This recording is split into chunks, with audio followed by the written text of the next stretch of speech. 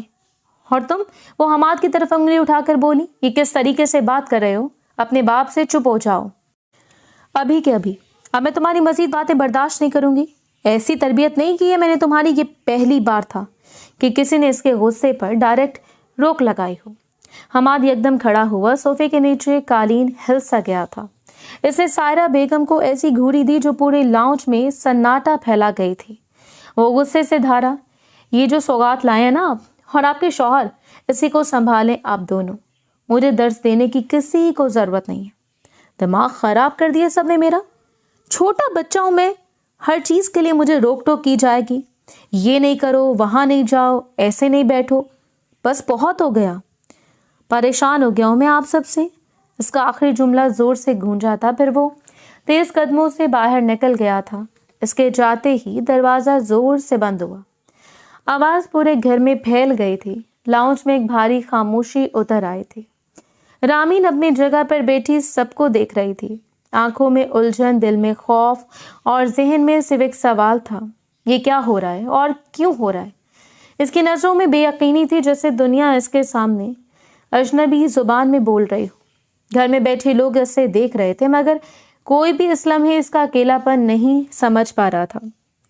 وہی رات کا بوجھ، وہی خاموشی جو ہر آواز کو تیز کرتی تھی. وقت اور تیزی سے گزرتا جا رہا تھا. کچھ دیر وہ وہاں بیٹھی تھی اور پھر سائرہ بیگم کی اجازت سے اپنے کمرے میں چلی گئی تھی. رات کی سیاہی چاروں جانب پھیل چکی تھی. تقریباً 2 بجے کے قریب جب وہ کمرے میں داخل ہوا تو باہر کے لاؤنج کی مدھم زرد روشنی اس کے پیچھے سے آ رہی تھی. اندر ہلکی سی ٹھنڈک تھی اور پردوں کے پیچھے کھڑکی سے آتی ہوا میں ہلکی سی نمی کا احساس. وہ بستر کے کنارے سوئی ہوئی تھی. چہرے پر تھکن جم گئی تھی. ہاتھ سینے کے قریب، سانسیں آہستہ اور بے خبر. اس نے جبڑے اتنے زور سے بھینچے کہ کنپٹیاں تک کھچ گئی تھیں. قدم آہستہ مگر بھاری، جیسے ہر قدم میں غصہ لپٹا ہو. آ کر وہ اس کے سامنے کھڑا ہوا. ایک لمحہ پھر اس نے ایک سخت اور کٹیلی نظر اس کے سوتے وجود پر ڈالی اور اچانک بغیر کسی پیشگی آواز کے دھارا. کس کی اجازت سے سوئی ہو تم؟ اٹھو ابھی کے ابھی.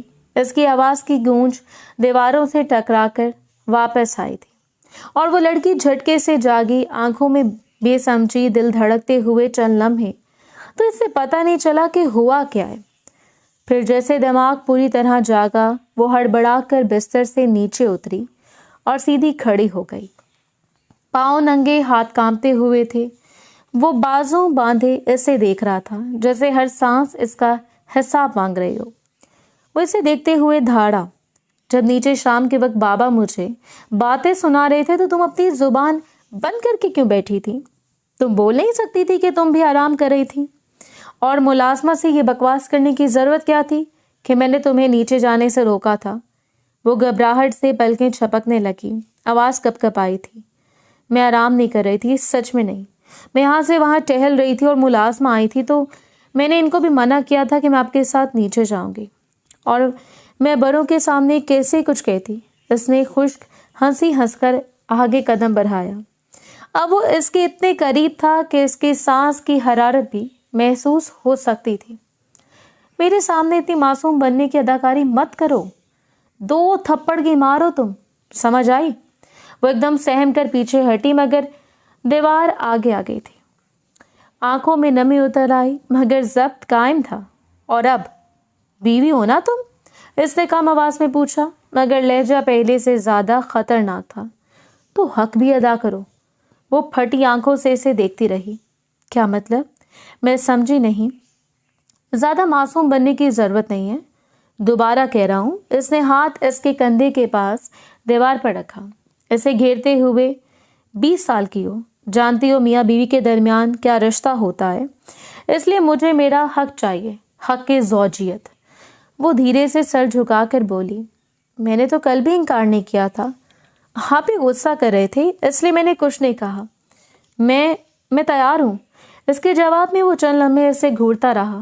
اس کے چہرے پر غصہ کچھ کم نہیں ہوا تھا، مگر نظروں میں اب ایک مختلف سی شدت آ گئی تھی، جیسے اس کی آمادگی نے اسے مزید بے چین کر دیا ہو۔ وہ ایک سانس بھرتا ہوا سیدھا ہوا، پھر اس کی ٹھوڑی ہولے سے پکڑ کر اوپر اٹھائی۔ اچھا تو اب عقل آ گئی۔ وہ ہاتھ فوراً چھوڑتا ہوا پیچھے ہٹا، مگر آواز میں غرور اب بھی قائم تھا۔ بیوی بن گئی ہو تو فائدے مجھے بھی ملنے چاہیے۔ وہ لڑکی ہاتھ مضبوطی سے پیچھے جوڑ کر کھڑی رہی۔ دل دھڑک رہا تھا مگر قدم نہیں لڑکھڑائے۔ اس نے ہلکے سے ہاں میں سر ہلایا۔ وہ آہستہ آہستہ اس کی طرف آیا۔ اس بار قدموں میں غصہ نہیں تھا بلکہ کوئی اور شدت، کوئی اور الجھن تھی۔ وہ اس کے سامنے آ کر رکا، گہری سانس لی۔ اس کی آواز اب سخت نہیں مگر بے حد سنجیدہ تھی۔ میں دیکھوں گا آج تم واقعی بیوی ہو یا بس زبان سے دعویٰ کرتی ہو۔ اس نے آنکھیں جھکا لی، سانس تیز تھی، دل بے قابو تھا۔ وہ دھیرے دھیرے اس پر جھکتا جا رہا تھا جبکہ وہ سختی سے آنکھیں بند کیے اس کے وجود کو برداشت کرنے کے لیے تیار ہو گئے تھے۔ اگلے لمحے اس نے اس کی سانسوں کو اپنی گرفت میں لے لیا تھا اور دھیرے دھیرے وہ اپنی حدیں بھولتا چلا جا رہا تھا۔ آج کی رات اس نے تمام پردے گرا دیے تھے۔ 2 دن بعد ڈائننگ روم میں دوپہر کی روشنی پوری طرح پھیلی ہوئی تھی۔ کھڑکی کے شیشوں سے آتی دھوپ میز کے شفاف گلاسوں میں چھوٹے چھوٹے پیلے دھبے بنا رہی تھی۔ دونوں اندر داخل ہوئے، وہ آگے سخت قدموں کے ساتھ، رامین پیچھے دبے قدموں سے، جیسے ہر قدم پر اجازت چاہیے ہو۔ وہ آ کر کرسی پر بیٹھا تو رامین بھی آہستہ سے اس کی بغل میں بیٹھ گئی، ہاتھ آپس میں الجھے ہوئے، گردن جھکی ہوئی۔ چند لمحے بعد ملازمہ سیدھی کمرے کے اندر آئی اور کھانے کی ٹرے میز پر رکھی، گرم دال، چاول اور ساتھ ایک چپاتی۔ بس اگلے ہی پل دھماکے کی آواز گونجی تھی۔ اس نے پوری ٹرے غصے سے دونوں ہاتھوں میں اٹھا کر زمین پر دے ماری تھی۔ برتن ٹوٹ کر چاروں طرف بکھر گئے تھے، گرم دال فرش پر پھیل گئی، چاول بھی پھیل گئے تھے۔ آواز اتنی اچانک اور تیز تھی کہ رامین کا دل اچھل کر حلق تک آ گیا تھا۔ وہ گھبراہٹ میں فوراً اپنی جگہ سے کھڑی ہو گئی تھی۔ وہ اس کی طرف گھوم کر دھاڑا تھا، اس گھر میں تمہیں کیوں لایا گیا؟ میرے کام کرنے کے لیے، میری خدمت کرنے کے لیے؟ تو پھر ملازمہ کھانا کیوں لگا رہی ہے؟ پوچھ سکتا ہوں؟ اس کے الفاظ ہر طرف گونج گئے تھے۔ رامین پلکیں جھپکتی ہوئی گڑبڑا کر بولی، مجھے نہیں پتا، مجھے تو کسی نے بولا ہی نہیں، ورنہ میں بنا دیتی آپ کے لیے۔ وہ کرسی کے ہتھے پر ہاتھ مارتا ہوا چیخا، اب بول رہا ہوں نا، جاؤ اور بناؤ میرے لیے ناشتہ۔ میں یہیں بیٹھ کر انتظار کر رہا ہوں، تمہارے ہاتھ کا ہی کھاؤں گا۔ اب تم ہی بناؤ گی گھر کا کھانا۔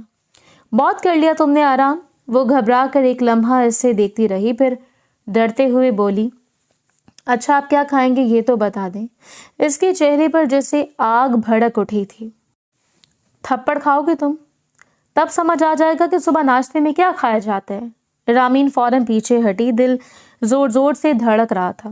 وہ جلدی سے کچن کی طرف بڑھ گئی تھی، قدم تیز، آنکھیں نمی سے دھندلی تھیں۔ کچن کے اندر خاموشی تھی، صرف چولہے پر چائے ابالنے کی ہلکی سی آواز سنائی دے رہی تھی۔ اس نے ہاتھ کانپتے ہوئے انڈا توڑا، پراٹھا بیلا، چائے بنائی۔ بار بار اس کی دھار کانوں میں گونجتی جا رہی تھی، ماتھے پر پسینہ، دل میں عجیب سی گھبراہٹ موجود تھی۔ 15 منٹ بعد وہ ٹرے اٹھائے ڈرائنگ روم میں واپس آئی تھی۔ ٹرے بھاری تھی مگر وہ اسے مضبوطی سے تھامے رہی تھی، سامنے میز پر رکھی اور دھیرے سے بولی، آپ کا ناشتہ۔ وہ ٹرے کو دیکھ کر ناک سکیڑتے ہوئے بولا، اتنا بھاری ناشتہ کون کرتا ہے صبح صبح؟ رامین نے ہمت کر کے آہستہ سے جواب دیا، دوپہر کے 3 بج رہے ہیں، یہ تو کھانے کا وقت ہی ہوا۔ بس یہ کہنا تھا۔ وہ غصے میں آگے جھکا، آنکھوں میں خون اترا ہوا تھا۔ بہت زبان چلنے لگی ہے تمہاری۔ اس نے انگلی اٹھا کر دھمکی آمیز لہجے میں کہا، یہ زبان نا تمہاری گدی سے لپیٹ دوں گا میں، اگر میرے سامنے چلانے کی جرت کی تو۔ رامین کا چہرہ زرد پڑ گیا تھا، اس کے ہاتھ لرز اٹھے تھے۔ وہ تیوی چڑھا کر کھڑا ہوا اور گرایا، اور دفع ہو جاؤ یہاں سے اپنی شکل لے کر۔ رامین کے ہونٹ کپ کپ آئے، مگر وہ ہمت کر کے دھیرے سے بولی، میں؟ کیا مجھے کھانا نہیں دیں گے؟ وہ ایک دم واپس پلٹا، نگاہیں اس کے چہرے میں گھس گئی تھی۔ بیٹھو اور ٹھوس لو، بلکہ تم ہی کھاؤ، مجھے نہیں کھانا کچھ۔ اس نے کرسی زور سے پیچھے دھکیلی، فرش پر چڑچڑاہٹ پھیلی اور وہ تیزی سے باہر نکل گیا تھا۔ قدموں کی آواز آہستہ آہستہ مدھم ہوتی گئی تھی۔ رامین چند لمحے تک دروازے کی سمت دیکھتی رہی، اس کی پشت نظروں میں گم ہوتی رہی، پھر وہ آہستہ سے کرسی پر بیٹھ گئی۔ ہاتھ ابھی تک کانپ رہے تھے۔ سامنے انڈا، پراٹھا، چائے سب بھاپ چھوڑ رہے تھے، مگر اس کے اندر جیسے کچھ ٹوٹ گیا تھا۔ اس نے چھوٹے چھوٹے لقمے منہ میں ڈالنے کی کوشش کی، مگر حلق رونے کی شدت سے بند ہو رہا تھا۔ اس کی آنکھوں سے آنسو بے آواز بہہ رہے تھے، پھسلتے ہوئے ٹھہرے بغیر، ایسی خاموشی میں کہ صرف اس کی سسکیوں کی ہلکی سی لرزش محسوس ہوئی تھی۔ باقی سب کچھ بے جان، جیسے کسی نے اس دوپہر کو بھی سزا بنا دیا ہو۔ وقت دھیرے دھیرے گزرتا جا رہا تھا، ان کے رشتے میں کوئی تبدیلی نہیں آئی تھی۔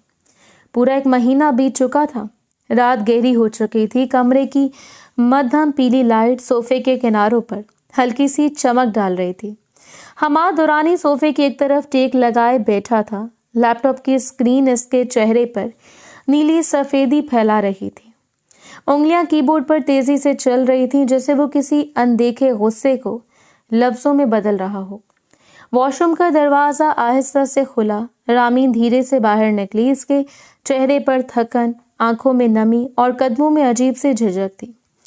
وہ چند لمحے دروازے کے پاس کھڑی سے دیکھتی رہی اور وہ پوری طرح لیپ ٹاپ میں گم تھا، جیسے اس کا وجود کمرے میں تھا ہی نہیں۔ پھر وہ آہستہ آہستہ چلتی ہوئی اس کے قریب آئی۔ فاصلہ جتنا کم ہوتا گیا، اس کا دل اتنی زور سے دھڑکتا جا رہا تھا۔ آخر وہ اس کے قدموں کے پاس بیٹھ گئی، زمین پر بالکل اس کے سامنے۔ اس نے ہچکچاتے ہاتھ اٹھائے اور اس کے گھٹنوں پر رکھ دیے تھے۔ حماد چونکا، نظریں اسکرین سے ہٹ کر اس پر آئیں۔ کچھ لمحوں تک خاموشی چھائی رہی، مگر اس خاموشی میں بھی تناؤ اتنا گہرا تھا کہ سانس لینا مشکل ہو جائے۔ رامی نے سر جھکا لیا تھا، اس کی آواز دھیمی لرزتی ہوئی تھی، جیسے بات کرتے ہوئے بھی اسے اجازت چاہیے ہو۔ چند لمحے وہ خاموش رہی اور پھر سر جھکائے بولی، سائیں جی، کل میرے بابا کے سال کا ختم ہے، میں اپنے گھر جانا چاہتی ہوں۔ شادی کو 1 مہینہ ہو گیا ہے، میں ابھی تک گئی نہیں۔ سب مجھے یاد کر رہے ہوں گے اور کل ہم سب کے لیے بہت دکھ کا دن ہے۔ مجھے میری فیملی بہت یاد آ رہی ہے۔ پلیز آپ مجھے کل لے جائیں گے یا پھر کسی کے ساتھ بھیج دیں، میں آپ سے گزارش کر رہی ہوں۔ لہجہ کانپتا ہوا تھا۔ حماد نے لیپ ٹاپ بند نہیں کیا تھا، بس نظریں قدرے سخت ہو کر اس پر جم گئی تھیں۔ شادی ہو چکی ہے نا؟ وہ سرد لہجے میں بولا۔ تو سب ختم ہو گیا ہے، اب تمہاری نئی زندگی شروع ہو چکی ہے میرے ساتھ۔ پرانا بھول جاؤ، کہیں نہیں جاؤ گی۔ تمہارے سارے رشتے صرف مجھ سے جڑے ہیں۔ اس کے دل پر جیسے کسی نے پتھر رکھ دیا۔ وہ فوراً رونے لگی تھی۔ ایسا ظلم مت کریں، وہ میری فیملی ہے، میں آپ کی ہر بات مانتی ہوں، جو آپ کہتے ہیں کرتی ہوں۔ پلیز مجھے جانے دیں، میں ایسے کیسے اپنے گھر والوں سے رشتہ توڑ سکتی ہوں؟ آنسو تیزی سے اس کی گالوں پر پھسلنے لگے تھے۔ وہ ہاتھ جوڑے اس کے گھٹنوں پر رکھے، اب کانپنے لگی تھی۔ حماد کی آنکھوں میں ایک عجیب سا ٹھہراؤ تھا، ٹھنڈا، سخت، بے حس۔ تمہیں پتہ ہے، اس نے آہستہ مگر کاٹدار لہجے میں کہا، جب کسی کو اس کی مرضی کے خلاف کسی کے ساتھ باندھ دیا جائے تو کیسا لگتا ہے؟ وہ پل بھر کر رکی، سانس جامد ہو گیا تھا۔ وہ جھکا، اس کی آنکھوں میں سیدھا دیکھتے ہوئے بولا، میں چاہتا ہوں تم وہی فیل کرو جو میں کر رہا ہوں۔ مجھے تمہارے ساتھ زبردستی باندھا گیا ہے، میں نہیں چاہتا تھا تمہارا ساتھ۔ یہ جملہ اس کے دل میں تیر کی طرح لگا تھا۔ وہ نم آنکھوں سے اس کو دیکھنے لگی تھی، حیران ہو کر۔ وہ مزید بولا، لیکن میں رہ رہا ہوں، برداشت کر رہا ہوں نا، تو اب تم بھی وہی کرو گی جو میں چاہوں گا۔ وہ دھیرے سے پیچھے ہوئی، آنکھوں سے بہتے آنسو تھمنے کا نام نہیں لے رہے تھے۔ اگر ایسا نہیں کر سکتی تو دفع ہو جاؤ۔ یہ الفاظ چاقو کی نوک جیسے تھے۔ رامین کے ہونٹ کپ کپ آئے۔ اس نے آخری کوشش کی، آخری امید، میرے بابا کے سال کا ختم ہے، نیاز ان کی، پلیز میں صرف چند گھنٹوں کے لیے چلی جاؤں۔ وہ پورا جملہ بھی نہیں بول پائی تھی کہ حماد نے منہ پھیر لیا، جیسے اس کی باتیں ہوا تھی، وزن نہیں رکھتی تھی۔ اس نے لیپ ٹاپ بند کر دیا، مگر رامین کی طرف دوبارہ نہیں دیکھا تھا، بس اتنا بولا تھا، بات ختم، اور صوفے کی پشت سے سر ٹکا کر آنکھیں بند کر لی تھی، جیسے اس کی التجا، اس کا درد، اس کی آنکھوں کی نمی سب غیر ضروری ہو۔ رامین زمین پر بیٹھی رہی، اس کا ہاتھ اب بھی اس کے گھٹنے کے پاس تھا، مگر وہ خالی سا لگ رہا تھا، جیسے کسی نے اس سے اس کی ساری ہمت، ساری آواز، سارا وجود چھین لیا ہو۔ وقت دھیرے دھیرے گزرتا جا رہا تھا۔ اگلے دن لاکھ احتجاج کے باوجود اس کو لے کر نہیں گیا تھا۔ ایک ہفتہ بعد ہسپتال کے کوریڈور کی تیز سفید روشنی آنکھوں میں چبھ رہی تھی، مگر حماد کو اس وقت روشنی، شور یا لوگوں کی موجودگی میں سے کچھ بھی محسوس نہیں ہو رہا تھا۔ وہ آفس میں بیٹھا کام کر رہا تھا جب گھر سے ہڑبڑا کر فون آیا، تمہاری بیوی اچانک بے ہوش ہو گئی ہے، ہم اسے ہسپتال لے آئے ہیں۔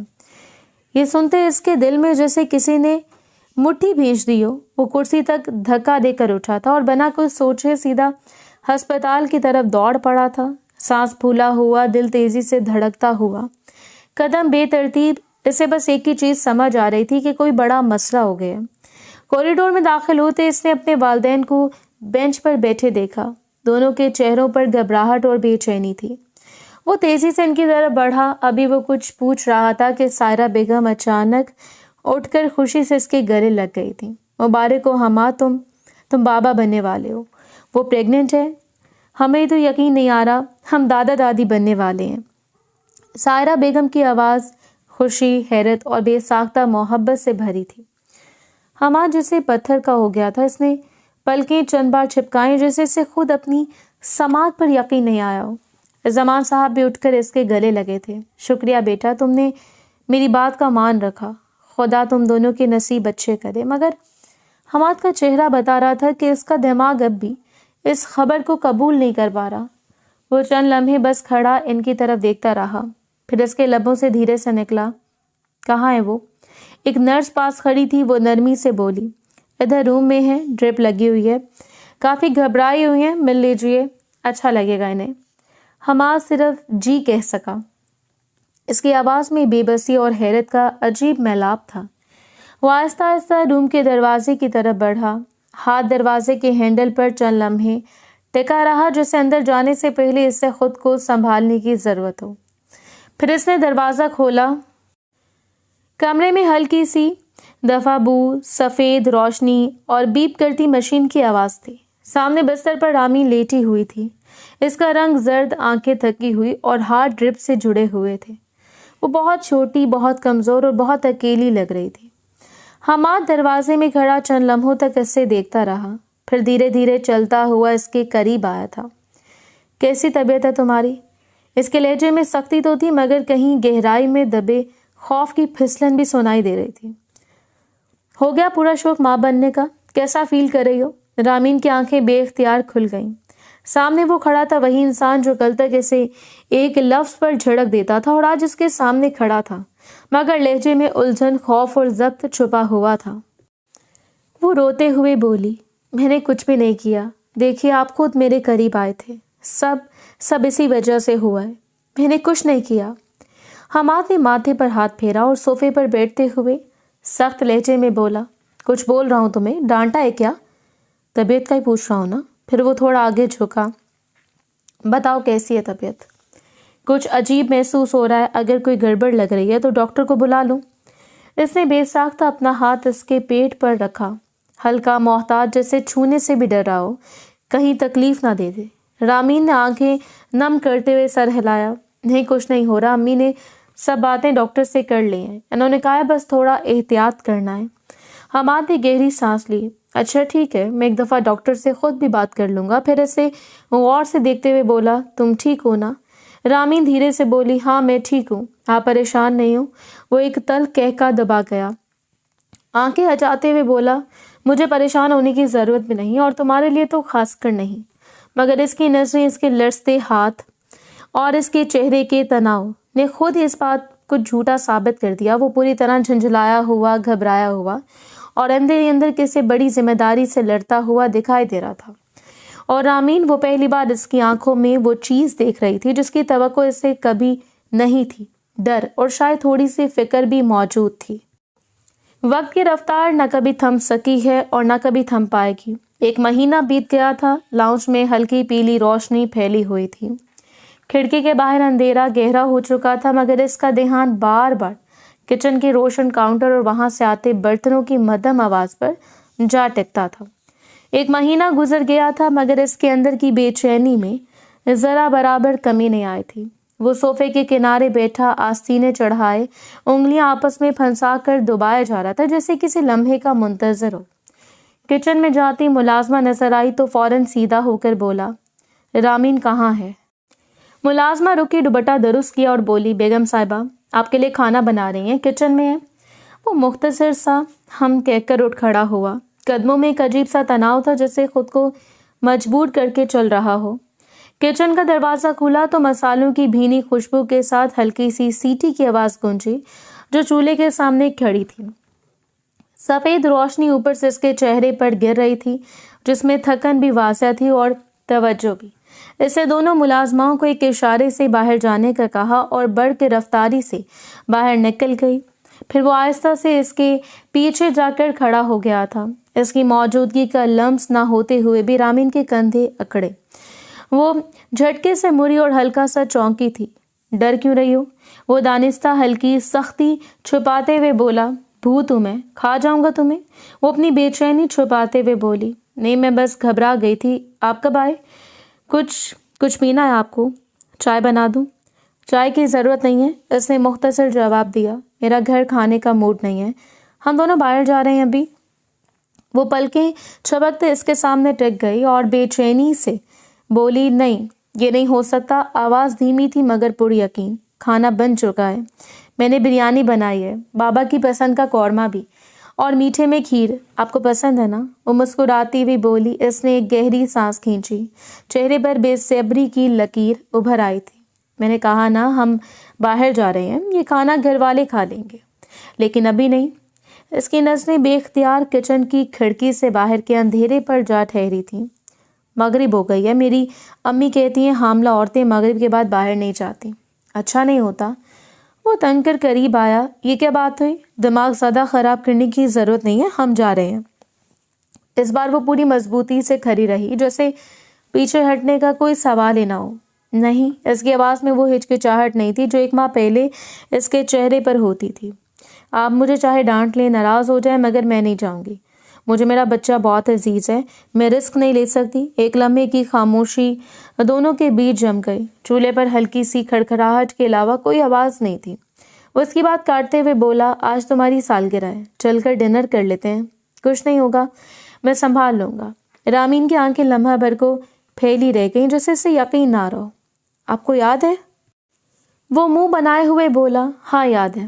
اب چلو. رامین نے آہستہ سے سرنفی میں ہلایا. اگر آپ کو کچھ کھانے کا شوق ہے تو گھر منگوا لیں، میں باہر نہیں جاؤں گی. بچے کے معاملے میں کوئی سمجھوتا نہیں ہوتا. اس نے ایک لمحے کے لیے اس کے چہرے کو غور سے دیکھا. پھر غیر ارادی طور پر اس کی نظر اس کے پیٹ پر جا ٹھہری، وہاں جہاں ایک نئی ذمہ داری خاموشی سے پروان چڑھ رہی تھی. اس کے تاثرات لمحے بھر کو ڈھیلے پڑے. وہ کچھ کہے بغیر پیچھے مڑا. آہستہ آہستہ قدم اٹھاتا کچن سے باہر نکل گیا. دروازہ دھیرے سے بند ہوا، مگر فضا میں ایک انجانا وزن باقی رہ گیا تھا. ایک ایسا وزن جو دونوں کو بدلنے والا تھا، چاہے وہ مانے یا نہیں. وقت اور تیزی سے گزرتا جا رہا تھا. 15 دن مزید بیت گئے تھے. زندگی اب بہتر طریقے سے چلنا شروع ہو چکی تھی. وہ جو بات بات پر اس کو جھڑک دیتا تھا اب محبت سے پیش آنے لگا تھا، نرمی کرنے لگا تھا. ڈائننگ ہال میں گرم روشنی مدھم سا سکون بکھر رہی تھی. لمبی میز پر بھاپ اٹھتی ڈشیں سجی تھیں، قورمہ، بریانی، کباب اور بیچ میں رکھا سلاد کا پیالہ جس پر ابھی تک چمچ نہیں لگا تھا. پورا خاندان کھانا کھانے میں مصروف تھا. چمچوں کی ہلکی آواز اور کبھی کبھار زمان صاحب کے کھانسنے کی گمبھیر گونج ماحول میں مل رہی تھی. صرف ایک ہی شخص تھا جس کا دھیان کھانے پر نہیں تھا، حماد. اس کی نظریں بار بار کچن کے دروازے کی طرف اٹھ رہی تھیں، جیسے کچھ تلاش کر رہی ہوں، جیسے دل بے چین ہو اور ہاتھ خود بخود ٹھہر نہیں سکیں. وہ بار بار پانی کے گلاس کی طرف ہاتھ بڑھاتا پھر چھوڑ دیتا. باقاعدہ محسوس ہو رہا تھا کہ وہ کسی لمحے کا شدت سے انتظار کر رہا ہے. کچھ ہی دیر بعد رامین نے کچن سے قدم باہر رکھا. اس کے ہاتھ میں کھیر کا چھوٹا سا پیالہ تھا. وہ خاموشی کے ساتھ میز تک آئی، پیالہ رکھا اور رک کر سب کو دیکھنے لگی.